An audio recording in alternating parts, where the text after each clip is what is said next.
Um, Getting out of the NFL onto some other matters at hand. NBA obviously is in full swing. And there are a lot of teams, shuffling around, and there's some news and controversy going on in the NBA. And one of the more interesting and polarizing stories, we should say, because there's a lot of sides coming out about it, is Dwight Howard. Apparently has assaulted or is accused of assaulting what may or may not be his boyfriend. He may or may not be in a sexual relationship with a transgender individual. And this individual is claiming that Dwight has assaulted them. And so this is making a lot of headlines and obviously a lot of memes and a lot of Twitter jokes and a lot of things have come out about this. Just gonna wipe myself off it. That was not just because it's hot in my house, but it's also because this is a very, very, very touchy subject. So I'll break it down like this. Saturday, I was sitting here watching the Warriors game and scrolling through Twitter. I just happened to see some Dwight Howard memes, and I didn't really understand what they were. They were all kind of leaning towards his teammates kind of being afraid or backing up away from him, for whatever reason. So I didn't know what it was. So I kind of looked up Dwight Howard. I didn't look up Dwight Howard, but I looked up, just kind of like memes about Dwight Howard. And I saw a few things, but I didn't really understand what it was.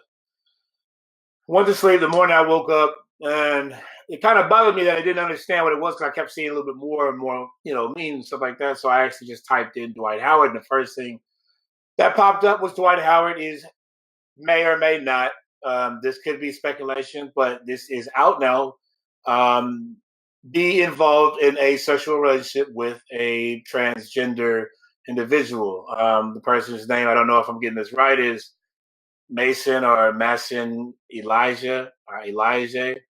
But there's a person out of Atlanta that Dwight is supposedly supposed to be seeing, according to this person on Twitter.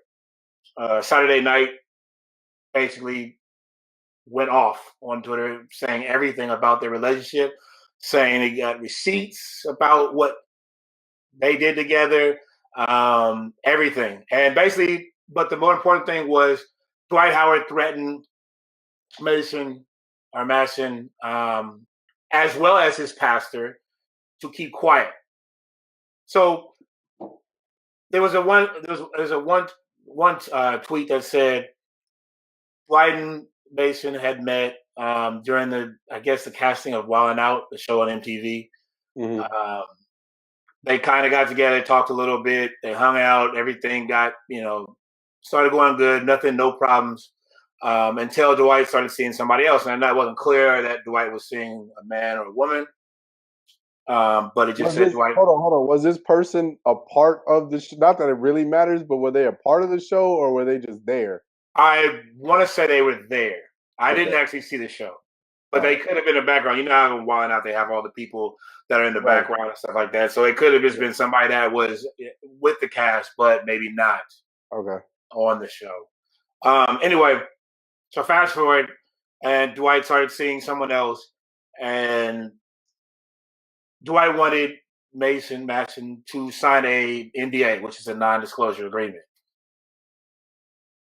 Mason he basically refused it. And then Dwight and his pastor basically, threatened Mason for it. I'm going to read you real quick one of the tweets that actually came out. Just so I have it real quick. Sorry about that. I have a lot of questions that I don't think I could ask on this show. Yeah. All right, let me see. All right, so this was a tweet from Mason Elijah. Elijah.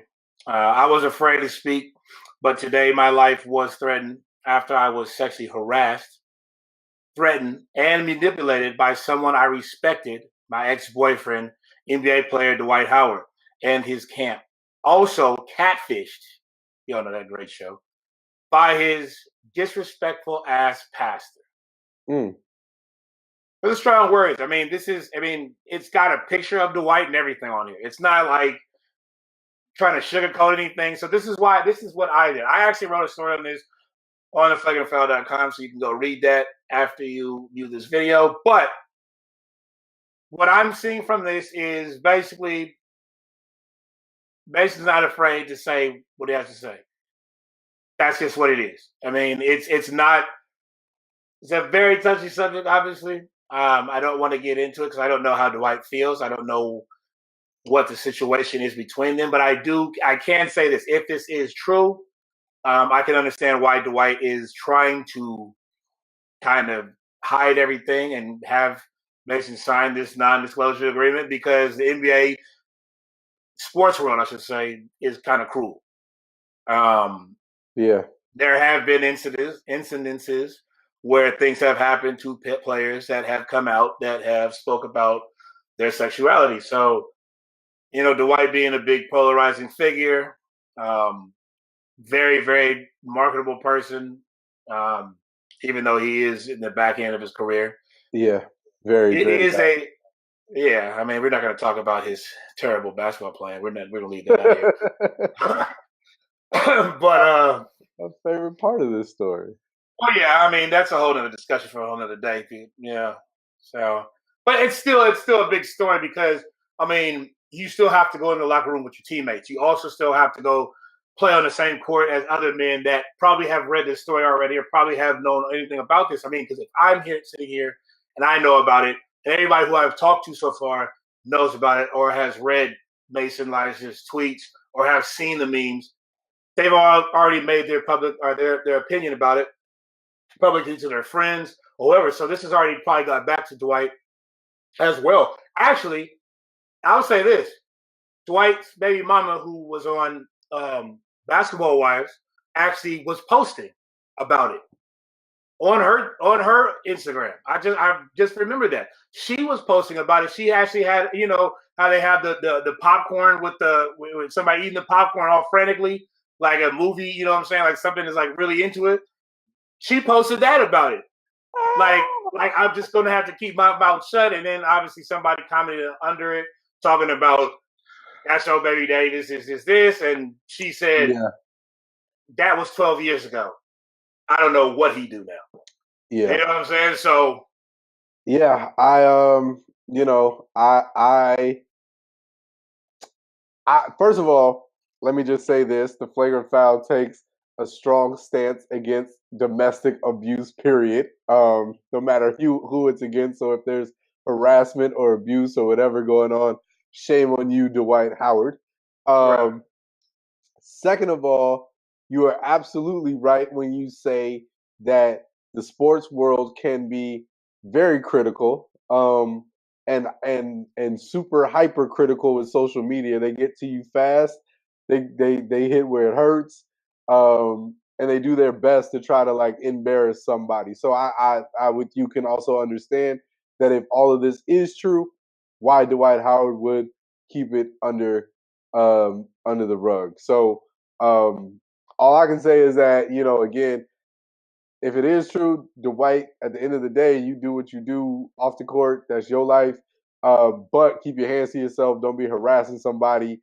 Because what it sounds like is that this person, probably wanted to be open and honest about the situation, and you wanted to shut them up, and you got pretty much, angry or, somewhat verbally abusive or violent because of that fact. And you really can't get mad at somebody for wanting to tell the truth. So at the end of the day, Dwight, if that's what you do, own it. You know what I'm saying? We headed into 2019. It's a lot different world than it was 10, 15 years ago. Own it, be a man, and that's it, and not be verbally and physically harassing anybody if that's how you get down, sir. Yeah, I want to know what's going on with this pastor that's with. I mean, if that's true with the pastor, that's where I was going. When I said I had questions, I was like, what grown ass man, what grown ass pastor has time to be catfishing people? Like, what are Right. you doing with your life that you sitting on Facebook making fake pages and catfishing people for Dwight Howard? Like, Right. I wouldn't think that pastors usually promote anything that would have to do with them verbally abusing or assaulting somebody at all. Like at that all. doesn't seem like that's anything what pastors usually do. If that's true, you probably shouldn't be attending that service that man speaks of because he doesn't really understand what it takes to be a pastor. Right. I thought it was love and compassion was like the, Right. the model of Christianity had to do with like love for all and compassion. Like, yeah, I don't see pastors aiding and abetting in harassment. Like, that's kind of crazy. Yeah, and we're not here to speak about religion too, because I understand it's touchy subject too, but I just still know that that's not what pastors are supposed to do. That ain't got nothing to do with religion. That's just fact. Like, That's just a fact. that's a fact. Oh man. So